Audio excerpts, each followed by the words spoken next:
In our first 2 forays out here, we found that 15,800-year-old ash, and underneath that we found camel tooth fragments. A team of archaeologists at the University of Oregon have found one of North America's oldest human-occupied sites in southern Oregon. We wanted to bring some of these prehistoric humans to life. Once upon a time, we shared this planet with many other species of humans. In a desert cave, scientists found the oldest human DNA in the Americas, hidden in the most unlikely material imaginable, and it shattered the textbook story of who got here first. In a series of dusty, wind-carved caves in the high desert of southern Oregon, archaeologists unearthed something that quietly demolished one of the most cherished beliefs in American archaeology, the story of who the first Americans really were. For most of the 20th century, textbooks taught a simple, confident answer, that the first people to enter the New World were a group called the Clovis culture, who arrived around 13,000 years ago.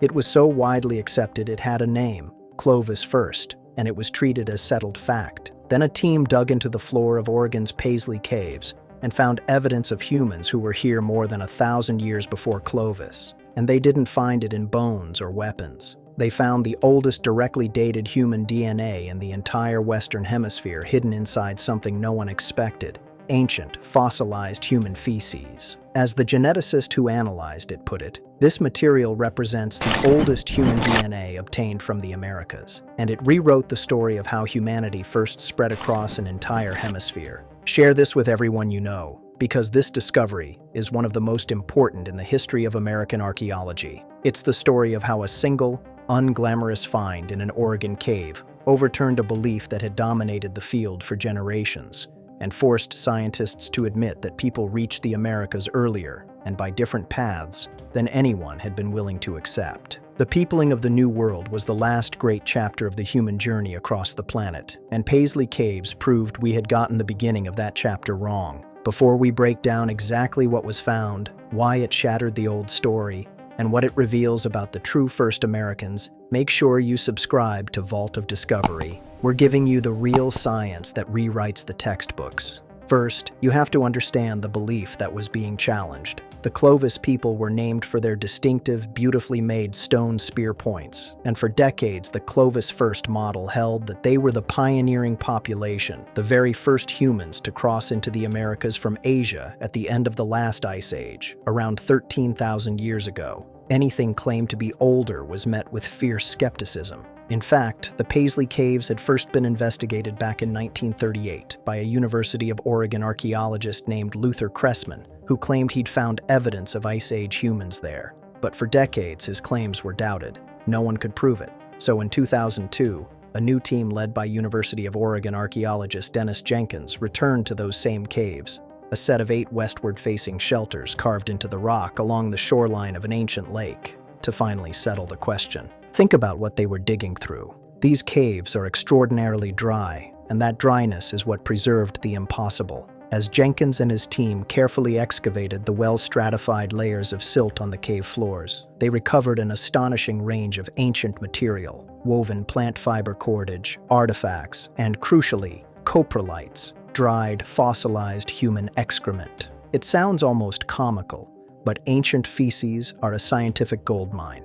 They carry DNA, they reveal diet, and unlike a stone tool, they can be directly radiocarbon dated. These humble remains would become the key to everything. But here's the first shocking twist. When those coprolites were sent to Eske Willerslev, director of the Center for Ancient Genetics at the University of Copenhagen, his team extracted something remarkable from them: human mitochondrial DNA, genetic material passed down through the maternal line. And the DNA belonged to haplogroups A and B, the exact genetic lineages that are common in Siberia and East Asia, and are still found in living Native Americans today. This was unmistakably human, unmistakably connected to the ancestors of Native Americans, and it had been sitting in that Oregon cave for an unfathomable span of time. Scientists could even read the diet of these people from the coprolites. They had been eating grasses, sage grouse, and the extinct giant bison that roamed Ice Age Oregon. And then it got stranger, because of how old it turned out to be. When the coprolites were radiocarbon dated,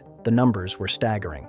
Multiple samples came back to over 14,000 calendar years before present. around 14,300 years ago, making them the oldest directly dated human remains in the entire Western Hemisphere. That date lands more than 1,000 years before the Clovis culture was supposed to have arrived. In a single stroke, the Clovis first model, the foundation of American archaeology for most of a century, was broken. People had been living, eating, and surviving in Oregon over a millennium before the culture that was supposed to be the very first. Then came the second devastating revelation, the response to the skeptics. A claim this explosive was always going to face fierce criticism, and it did. Doubters argued the DNA could be contamination.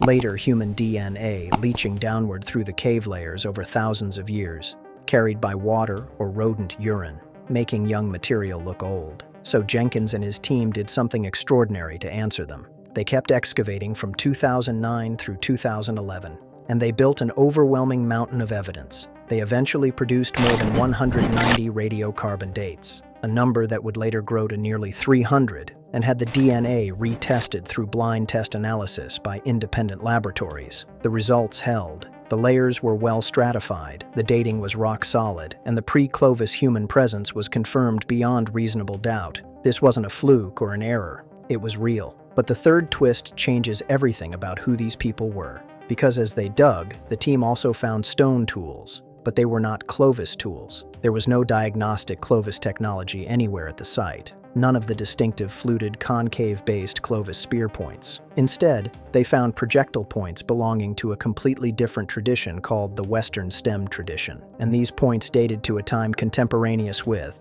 or even preceding, the Clovis culture. This is the part that reshapes the whole picture. If a distinct non-Clovis stone tool technology existed at the same time as Clovis, or earlier, then Clovis wasn't a single mother culture from which everyone descended. It suggests there were two separate traditions that developed independently, pointing to different groups of people, possibly arriving by different routes. The neat single origin story of the first Americans collapsed into something far richer and more complex. And this is why the discovery matters so profoundly. The peopling of the Americas was the final great migration in the human story, the last major landmass our species reached. Paisley Caves proved that this migration happened earlier than we thought, that the first Americans were already spread across the continent well before Clovis, and that they carried more than one technological tradition. It supports a growing picture in which the earliest peoples may have moved down the Pacific coast by boat, rather than solely through an inland, ice-free corridor. And Paisley Caves is not alone.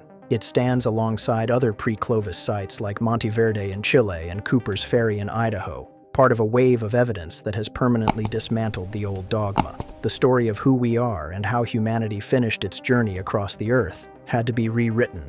One thing is absolutely certain: this single discovery in the Oregon desert has done more to rewrite the story of the first Americans than almost any find of the modern era. It produced the oldest directly dated human DNA in the Western Hemisphere, hidden in fossilized feces over 14,000 years old. It proved that humans were here more than 1,000 years before the Clovis culture, shattering the Clovis first model that had ruled for generations. And it revealed a separate tool-making tradition that suggests the peopling of the Americas was more ancient and more complex than anyone dared imagine. The first chapter of human history in the New World was not what the textbooks said, and a cave in Oregon proved it. And the caves are not finished. Researchers continue to test new coprolites and re-examine the deepest, oldest layers, and other pre-Clovis sites are being uncovered across the Americas, each one capable of pushing the arrival of the first humans back even further. As the science grows sharper and the dates grow older, the ancient people of Paisley Caves may prove to be only the beginning of a story far deeper than we ever knew.